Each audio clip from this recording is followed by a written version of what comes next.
من میرم آمادش میکنم، صبر کن.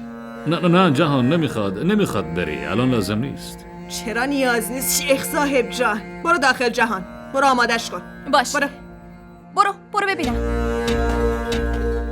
برو تو اتاق ببینم. الان نشونت میدم. ولم کن خاله، میخوام الان نشونت میدم. حرف گوش کن. خفه شو. هرچی میگم و گوش کن.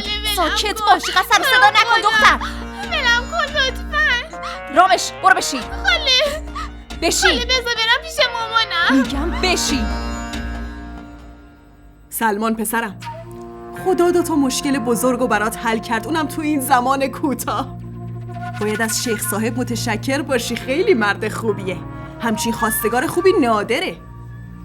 آره راست میگین، ایشون انسان نیست، فرشته است. نه رفیق جان، خجالتم ندین، اینجوری هم نیست.